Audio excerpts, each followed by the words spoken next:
appropriate than others. So it takes a lot of the guesswork out of mental health treatment. Yeah. And are you talking about like the black box warning? Yeah, absolutely. The black box warning, which is basically that antidepressants can cause suicidal thoughts or suicidal behaviors. So yeah, it can trigger that. If somebody's not actually having depression, but it's more of like a bipolar or mood issue, then, we have to be careful to watch out for that. So if, and from my clinical experience, if somebody's having issues with sleep, or they're getting more agitated or more anxious, or, they're more risky in any way, then that's definitely a sign that, that something's off. It's not just a unipolar depression. Yeah, absolutely. Yeah. And your comments made me think too, like the other part that I try to do with our testing is to really break down all of the cognitive, social, emotional functioning of the person to get more information for the psychiatrist and the therapist. Because, like, for example, testing will often do things like, when I say cognitive tests, that's things like intelligence, problem solving, memory, attention, executive skills. And sometimes all of that information can be a big game changer too. For example, if we find out that a kid has dyslexia and no one knew, and so it's like they need some reading intervention, or we find out under the IQ umbrella, there's like verbal skills and nonverbal skills. So verbal skills will things be like, obviously, fund vocabulary, how well kids can understand what they hear, their expressive language, their ability to use words to problem solve.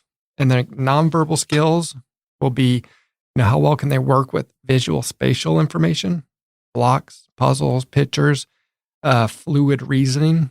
Fluid reasoning is, I kind of describe it as, it's the ability to problem solve a situation without any prior knowledge or experience.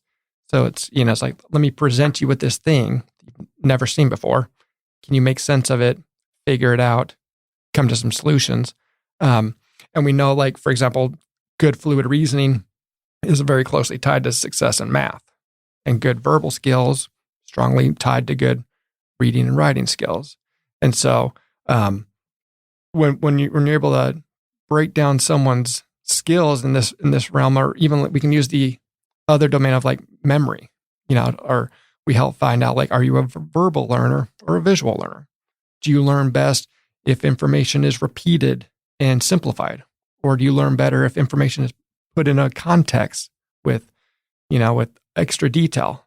And so then we can say, like, to help you feel most successful at school, when you study, you need to limit distractions, go over material 3 times, break it down to the nuts and bolts. Don't wait till the night before and try to cram everything in at once. Or you need to use mnemonic devices, little tricks to help you remember new information. And then that can tie into therapy too. So if we say, a person has some weakness in parts of language, some traditional talk therapies may not be as effective because it's relying on a lot of language. But if we find out they got to strengthen the visual domain, then they may respond better to a more nonverbal therapy, such as sand tray, play therapy, stuff like that. And so, it can really gear what type of medicine a patient needs, but also what type of like therapy they need, and then educational or supports at school or work. Do you need some accommodations? Do you need a 504 plan or an IEP, they're called in the public school system? Those are like programs to give kids with special needs extra academic supports. Or as an adult in the workforce, it's sometimes called like an ADA plan, Americans with Disability Act. So it'll provide accommodations for that specific person and what they're dealing with. Yeah. Because like the way I think of a 504 plan is like, if there's a medical condition that interferes with your education, the school is obligated to provide reasonable accommodations. So an easy example is like, if a kid breaks his leg, it's reasonable that the school lets him use the elevator to get up the stairs. So that's an easy for medical, but the same thing in the mental health world or ADHD world. So we got a kid who has ADHD. A reasonable accommodation is that they can take important tests in a separate room where it's quieter. Or give them extra time to take the tests. Okay. Exactly. Give them extra time. Time's an important one when we test for processing speed. Test how quickly, accurate someone can think, process information. And when that's a little bit slower, it's unfair to expect them to do the same amount of work in the same amount of time as everybody else. Right. You know? So not only will psychological testing, clarify a diagnosis if it's there, but it'll also measure strengths and weaknesses. Yeah. Okay. And then from that point, it'll be, it should be easier to kind of figure out what specific treatment this person would need. Right. Yeah. Yeah. And I'd really like to use the strengths and weaknesses model for therapy and like intervention strategies for at home. What you like to do is teach the person, hey, these are all your strengths. These are things that come naturally for you. You're really good at it. So let's utilize those to kind of make up for the weaknesses.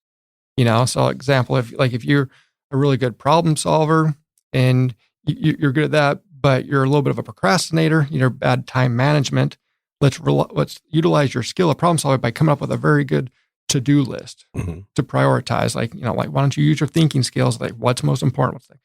So you can use those different strengths and weaknesses to teach the person how to compensate and make up for them. Okay.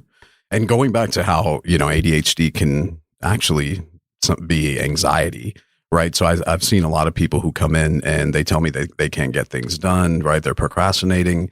And then when we get to the root of it, it seems like what's going on is this analysis paralysis phenomenon, right? Can you speak on that? Yeah, I like that. I haven't heard that analysis paralysis. Yeah, is that you come up with that? No, I did not. You should take credit for that. That's yeah, good. right. Yeah. But yeah, totally. Yeah, because I a lot of anxiety, especially like generalized anxiety disorder. I think of it a lot of as someone who's always entertained the what ifs. It's like, well, what if this happens, or what if that happens, and well, what if that happens after that thing happens? And so it's like, yeah, their mind's always preoccupied with all those things, and then especially with like social anxiety and test anxiety, performance anxiety. A lot of that paralysis is like fear of getting it wrong, fear of not doing it well enough, fear of, I want to be perfect and I'd rather not try than try and fail, because not trying is better than trying and failing because that feels worse. But yeah, or that, analysis paralysis, like overthink things, overanalyze it to where now time has gone by, it's too late. And yeah, absolutely. Right, because sometimes we'll actually spend more time thinking about doing something, but if we were actually to have done that thing, it probably would have only taken a fraction of the time that it took that we were thinking about it, right? Absolutely. Yeah. Yeah, absolutely. Yeah. Yeah. And I also see with anxiety, distractibility can come up with like a sense of hypervigilance. They're kind of constantly scanning the environment, metaphorically or for perceived threats. It's, they're always scanning the environment for, someone's going to make a bad comment about them, or they're scanning the environment for, something scary could happen. And then that could look like someone who's highly distractible because they're constantly looking around. They're constantly focusing on noises, sounds, sights, thoughts, feelings that they, quote unquote, don't need to, but they're just anxious. They're right. And if we can decrease that mental energy, right, that's taking, that they're using for those things like overanalyzing, overthinking, the hypervigilance, then that'll automatically free up space to where they can put that towards something productive. Yeah. Yeah. And then they'll feel more confident, feel more successful. Yeah, absolutely. Yeah. So people who are thinking about treatment per se, right? So sometimes people are like, well, I'm managing everything okay, everything's fine, right? When would you say is the best time to where somebody should seek treatment versus, somebody who's just kind of coasting through life and, they might have some issues here and there, but they're not really, they might be minimizing it. Yeah. The rule of thumb I always use is twofold. It's how much is this thing distressing you? Like how much is it bothering you? And two, how much is it getting in the way of life or functional impairment?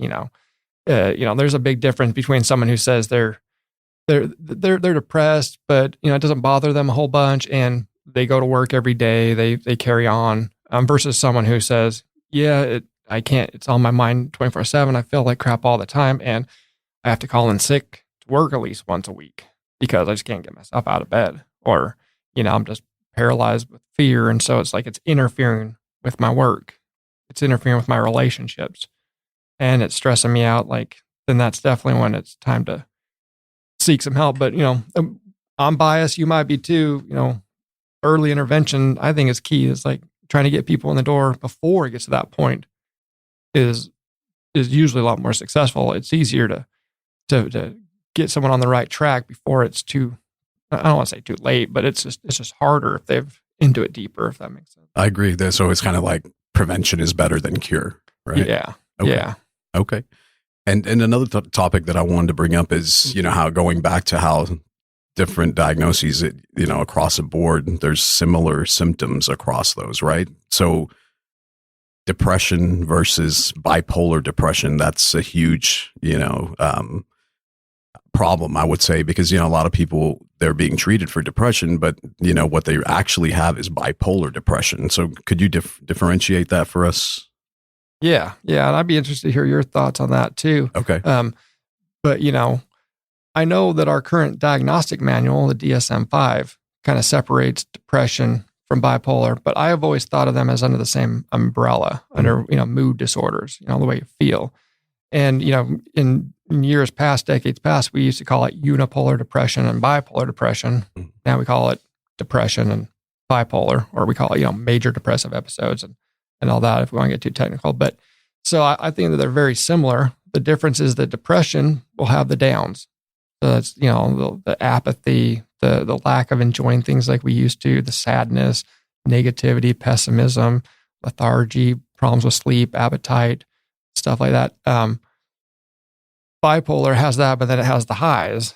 And the highs can be either hypomanic or manic episodes, and that's where the mood swings to the other extreme, where it go from having no self-esteem, no confidence, to being overly confident, grandiose, to lots of energy, to don't need to sleep for 1, 2, 3 nights in a row and don't really miss it, to mood is, can be explosive sometimes, can be, I've noticed in my career that anger and explosive anger and irritability is more of an indication of a mood disorder than a lot of other things, especially in, I don't know, do you notice it too in, like, especially adolescent men too, not to stereotype, but like a lot of people say, oh, he's angry all the time, he's just so mad. It's like, well, maybe I think that's first indicator where I start to think, okay, maybe we need to test for bipolar. Right. Because just that mood just gets... Absolutely, because I think people have a misperception that the swing of bipolar is going to be euphoric, right? Whereas it can really be highly irritable, and you don't want to be around anybody. You're just kind of isolating yourself, and you're just in your own head thinking kind of thing. Yeah, and some of that irritability I notice is when they're hypo or manic, they've like, I want to accomplish everything. I got so much to do, and people are getting in my way. Like, they're slowing me down. Like, but yeah, or just being plain mad and agitated can definitely be one of those signs of more of a bipolar for sure. Sure. Yeah.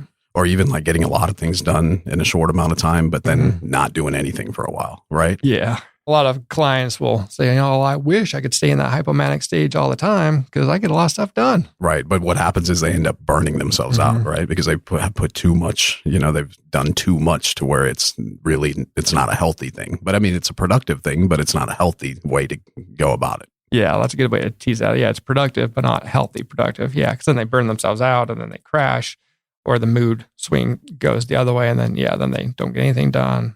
They're tired, can't get out of bed. All that stuff, yeah. Yeah, and I think that's, so my specialty, of course, is the medication, right? So when I notice somebody who, so I have a lot of people who come to me, they're tried many different antidepressants, and, it either works for a little while and it stops working, or it actually made them feel worse, so that, so they stop taking it. So in these kind of instances, I do believe that mood stabilizers can work a lot better, but that's something you want to discuss with your provider. Yeah. Yeah, and I've noticed a lot of, I don't know, what do you think? I've noticed some clients will come in and they're prescribed Abilify, for example, and they said their doctor says, no, I don't think they're bipolar, but this mood stabilizer is also known for treating severe or treatment-resistant depression or something. So it's like, is that what you're saying? Like, sometimes they'll use a mood stabilizer and it doesn't necessarily mean you have bipolar, but... Absolutely. I fully agree, because sometimes, I've noticed PTSD can look a lot like bipolar disorder, right? So if somebody's been through trauma, something traumatic in their life, I think it's a misperception that people think that PTSD is only for like war veterans or military people, but it's actually, anybody who's been through anything traumatic, right? So physical abuse, sexual abuse, emotional abuse, bullying, right? Those kind of things. Yeah, absolutely. Yeah. Yeah. I think people underestimate how many people suffer from trauma and the effects of it.